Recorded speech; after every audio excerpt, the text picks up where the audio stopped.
성부와 성자와 성령의 이름으로 말씀을 드립니다. 샬롬. 한 주간 편안하셨습니까? 가정의 달 5월을 맞이하신 우리 교우님들에게 주님의 평화와 원총이 가득하시기를 주님의 이름으로 축원드립니다.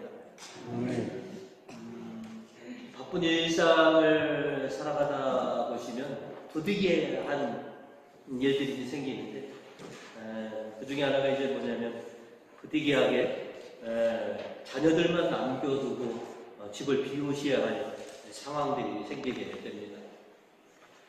이런 상황이 되면 부모는 참 걱정이 앞서게 됩니다.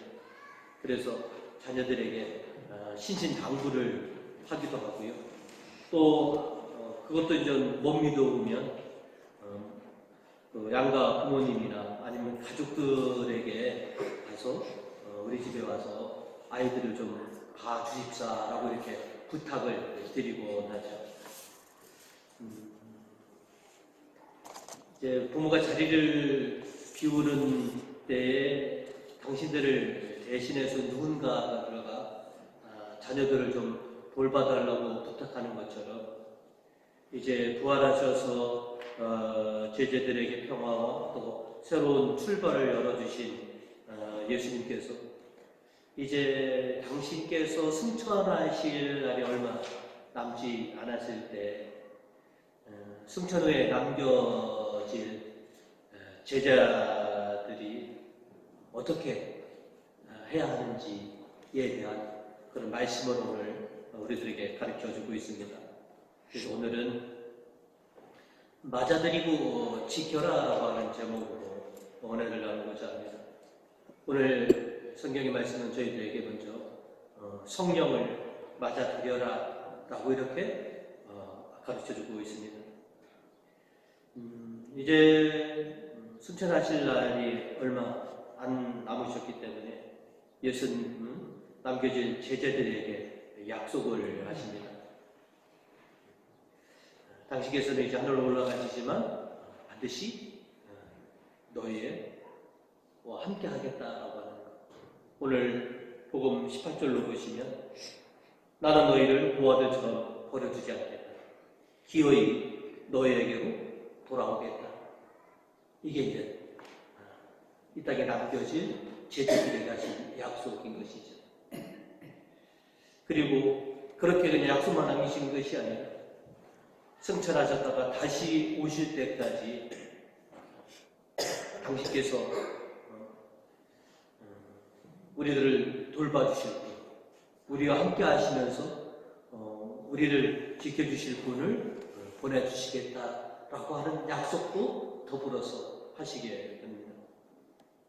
16절과 17절로 보시면 내가 아버지께 구하면 다른 협조자를 보내주셔서 너희와 영원히 함께 계시도록 하실 것이다 라고 이렇게 약속을 해주시고 17절로 보시면 그분은 진리의 영이시다.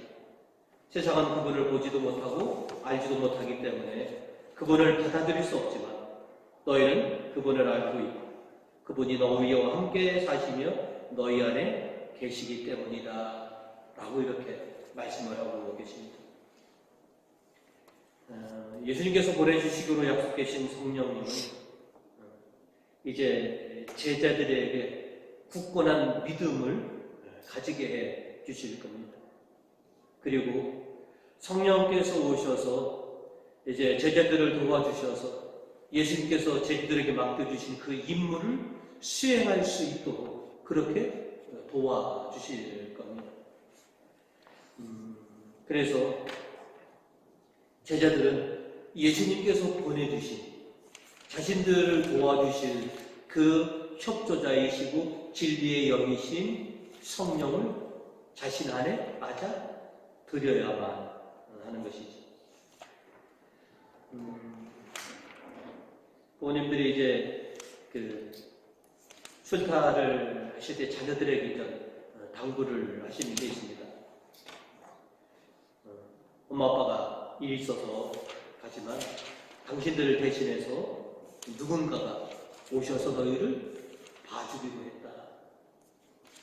그러니 너희들이 있다가 누군가가 초인종을 누르면 그분을 너희가 잘 알든 잘 알지 못하든 엄마 아빠 대신해서 너희들 돌봐주실 분이니 반갑게 인사하고 그분을 집안으로 맞아들여서 그분 말씀 잘 듣고 그분과 함께 잘 있어야 한다.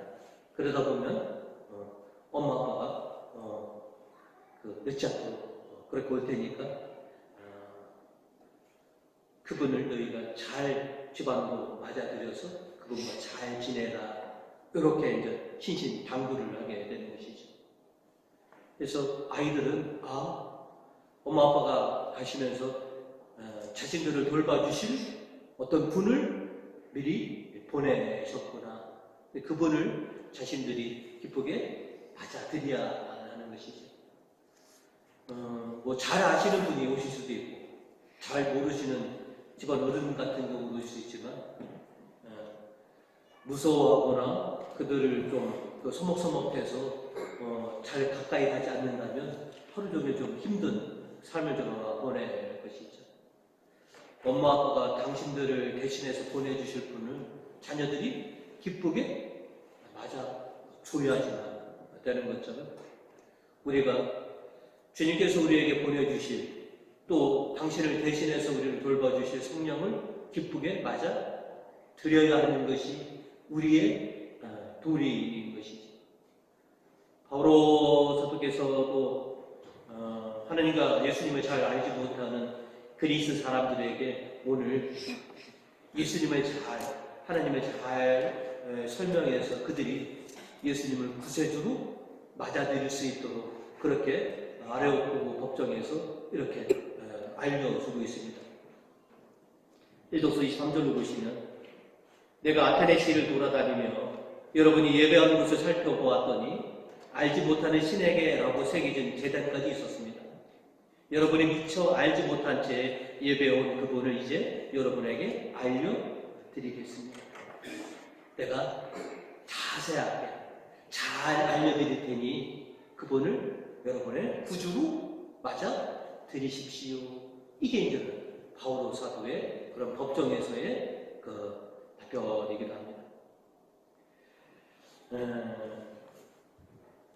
진정한 그리스도인이 되기 위해서는 예수님께서 보내주시는 성령을 맞이해야만 합니다. 바오로 사도께서는 로마서 8장 9절로 더 힘주어서 그 사실을 우리에게 강조하고 계시는데요. 그리스도의 성령을 모시지 못한 사람은 그리스도의 사람이 아닙니다.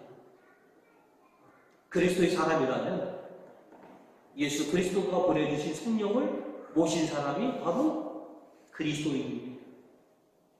그리스도인이라고 자처하지만 성령을 모시지 못한 사람은 결코 그리스도인이라 할 수 없습니다.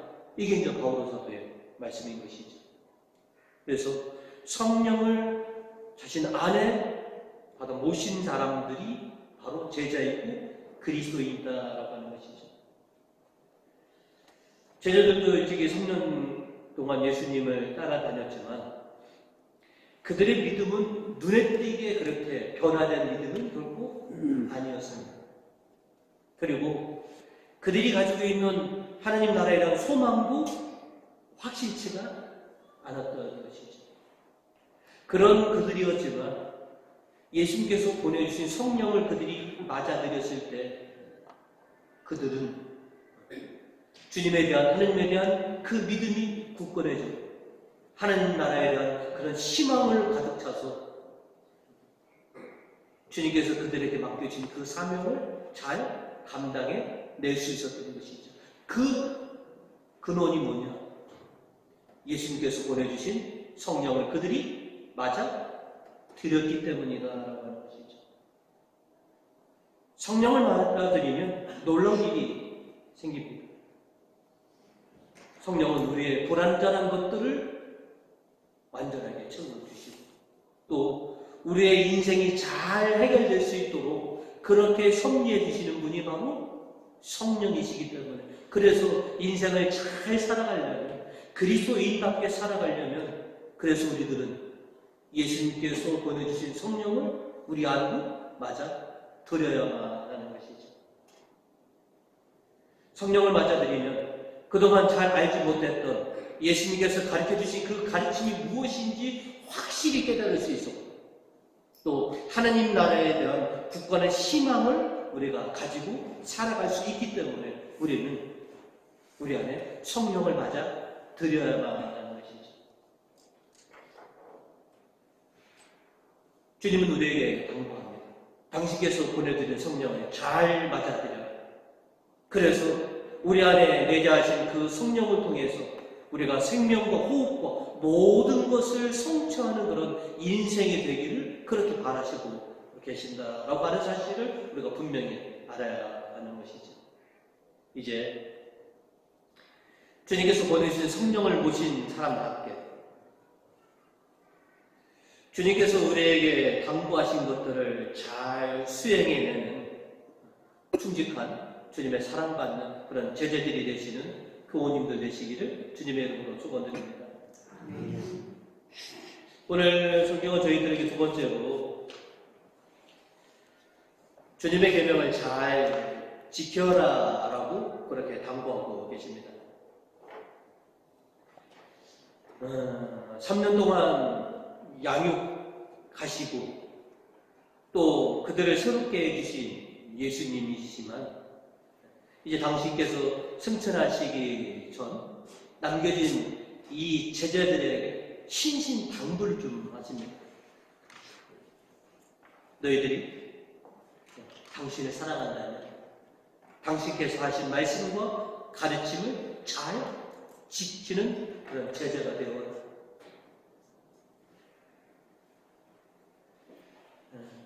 당신께서 제자들에게 주신 말씀을 잘 지키기를 신신당부하십니다. 여러분들도 출타하실 때 자녀들에게 부모님이 이거를 좀 잘해라 신신당부하신 것처럼 오늘 복음 15절과 21절로 말씀하시기를 너희가 나를 사랑하면 내 계명은 지키게 될 것이다. 그리고 21절로 내 계명을 받아들이고 지키는 사람이 바로 나를 사랑하는 사람이다 라고 이렇게 말씀을 하시면서 당신께서 우리에게 주신 그 계명, 그 말씀을 잘 지켜라, 당신께 순종하며 살아가라 라고 당부를 하시는 것이죠. 우리는 주님을 얼마만큼 사랑하고 있습니다. 종종 부모들이 어린 자녀들에게 아빠 엄마는 너를 사랑해 라고 먼저 얘기하고 너는 엄마와 아빠를 얼마만큼 사랑해 라고 자꾸 묻습니다. 그것도 이제는 이거 너무 어리면 안 물어보지만 이제 말귀를 어느 정도 알아들면 딱 하면 엄마 얼마만큼 사랑해, 아빠 얼마만큼 사랑해 라고 자꾸 묻습니다. 그러면 아이들은 저도 엄마 사랑해요, 아빠 사랑해요 하면서 자기 몸짓으로 최대한 크게, 그죠? 자기가 표현할 수 있는 최대치로 이따만큼이요 라고 이렇게 표현을 하죠. 우리도 사랑한다면 말로만 하지 말고 뭔가를 좀 사랑한다는 것을 좀 보여달라고 라고 우리가 얘기합니다. 저도 주로 말로 많이 하는데요. 그러면 그럽니다. 말로만 하지 말고 뭔가 사랑한다는 것을 좀 눈에 띄게 좀 보여달라. 그렇게 우리 자매님들이 그렇게 많이 하시죠. 나 얼마만큼 사랑해. 아버님도 그렇습니다. 그걸 뭘 말로 해. 그러면 행동으로 보여라. 주님도 너희가 나를 사랑한다면 내 계명, 내 말을 잘 지켜달라 라고 이렇게 당부하시는 것이죠. 우리가 중요한 분과의 약속이 있다면 우리는 반드시 그 약속을 지키려고 합니다. 소중한 분과의 약속이 있다면 그분과의 약속을 우리가 반드시 지키려고 많은 노력을 기울이죠. 왜 우리가 주님의 계명을 지켜야 합니까? 주님을 사랑하는 사람은 주님을 사랑한다는 그 표시로 주님께 순종하고 주님께서 우리에게 당부하신 것을 잘 지켜드림으로 인해서 우리가 당신을 사랑하고 있다라고 하는 것을 우리가 증명해 드리는 것이죠. 평상시에도 우리가 주님에 대한 사랑, 주님께서 우리에게 당부하신 것을 잘 지키려고 애쓰지만 특별히 어렵고 힘든 그 상황 속에서는 더더욱 우리가 주님의 계명을 잘 지키는 사람이라고 하는 것을 우리가 드러내고 무단히 애쓰며 우리가 살아가는 것이죠. 그것이 우리가 그리스도인이라고 하는 그런 증거가 되는 것이죠. 어렸을 때 부모님들이 잘 하시는 그 속상해서 하시는 말씀 중에 하나가 그겁니다. 엄마가 하는 말은 듣지도 않고 무슨 엄마 아들이야. 아버지가 당부한 얘기는 네가 굳이 듣지도 않으면서 무슨 사랑한다고. 엄마 아빠를 사랑한다면 엄마 아빠가 당부하는 말을 네가 잘 지켜내는 것이 그것이 나를 사랑한다는 그런 표시다라고 이렇게 말씀을 하신 적이 있습니다. 당신의 사랑을 당신의 계명을 잘 지켜달라 라고 이렇게 주님의 우리에게 배워하고 있습니다.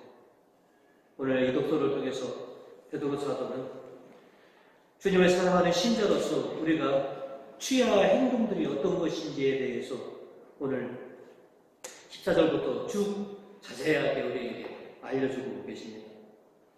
먼저 14절을 보시면 만일 여러분이 옳은 일을 하다가 고난을 받는다고 해도 여러분은 행복합니다.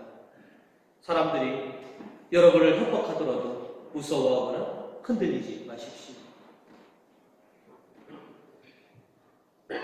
예수님 승천 이후 이 땅에 남겨진 수많은 제자들이 세상으로부터 겁박을 당하기도 하고 협박을 당하기도 하고 수많은 고난과 시련을 당하게 됩니다. 그래서 많은 사람들이 당시 초대교회에 배교하신 분들도 참으로 많습니다. 신앙을 지키신 분들도 참으로 많지만 세상이 두려워서 그들의 협박이 두려워서 예수를 등진 사람들이 많이 있습니다. 주님은 우리들에게 너희가 이 세상으로부터 협박을 받고 고난을 당하더라도 당신께 순종하면서 당신의 말씀을 지키는 사람들이 되어라고 라고 이렇게 당부하고 계십니다. 또 15절로 보시면 여러분 마음속에 그리스도를 주님으로 우러러보시고 여러분이 간직하고 있는 희망에 대해서 설명을 듣고 싶어하는 사람들에게는 언제라도 답변할 수 있도록 준비해 주십시오.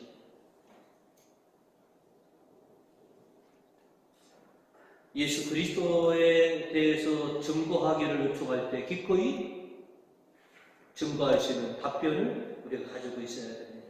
그리고 세상은 우리들에게 굉장히 호의적으로 예수 그리스도를 묻지 않습니다. 때로는 배척하기 위해서, 때로는 거부하기 위해서 그렇게 너희에게 질문을 하더라도 너희가 성심껏 그들에게 진실된 주님에 대해서 너희가 답변할 줄 알아야 된다고 하는 것이죠. 그리고 16절로 이렇게 말씀하십니다. 답변을 할 때는 부드러운 태도로 조심스럽게 해야 합니다. 여러분은 언제나 깨끗한 양심을 지니고 사십시오. 그러면 그리스도를 믿는 여러분의 착한 행실을 헐뜯던 자들이 바로 그 일로 부끄러움을 당하게 될 것입니다.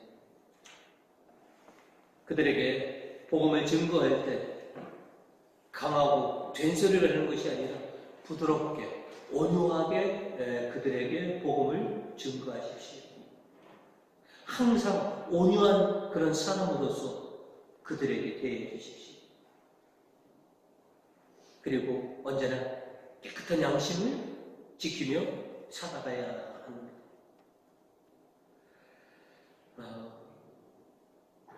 뉴스에서 보시면 좋은 소식보다는 안 좋은 소식이 한 90%는 되는 것 같습니다. 살기는 점점 편해지는데 세상은 더욱더 각박해지고 점점 범죄는 늘어가는 것 같습니다. 이런 세상에 착한 양심을 가지고 살아가는 것. 주님이 우리에게 요청하는 겁니다. 옛날에는 우스갯 소리면서 좀 아픈 얘기들이 하는 얘기가 뭐였냐면, 너 양심에 털 났냐? 이런 말들이 있습니다. 신자는 결코 양심에 털난 상태로 살아갈 수 없는 깨끗한 양심. 그 깨끗한 양심은 고로 선한 행실로 드러나게 되는 것이죠. 세상이 뭐래도 신자는 깨끗한 양심을 지켜야 합니다. 아무리 세상이 각박하더라도 너희가 깨끗하게 살아가라 라고 그렇게 요청하시는 것이죠.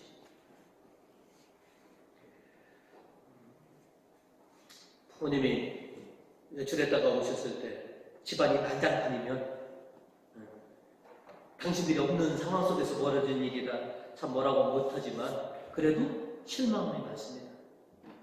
그러나 나갈 때처럼 당신들이 돌아왔을 때 우리가 늘 깨끗한 그런 모습을 가지고 있다면 그 기쁨은 이루 헤아릴 수 없이 크시죠. 주님이 우리에게 요청하는 겁니다. 당신이 반드시 다시 돌아오실 테니까 그때까지 깨끗한 양심으로 그렇게 살아가다오 라고 이렇게 당부를 하고 계십니다. 남들과는 좀 다른 기준을 가지고 살아가는 사람들, 그런 다른 기준을 가지고 살아가려면 힘든 것이 정말 신자의 삶이기도 합니다. 그들과 똑같이 경쟁하고 그들 속에서 살아가면서도 깨끗한 양심으로 선한 행실을 보여준다는 게 참 얼마나 힘들고 어려운 건지 여러분이 누구보다 더 잘 알고 계십니다. 하지만 그럼에도 불구하고 그렇게 살아내는 그것이 예수님의 바람이시기도 합니다. 당신의 가르침이 그것이기도 합니다.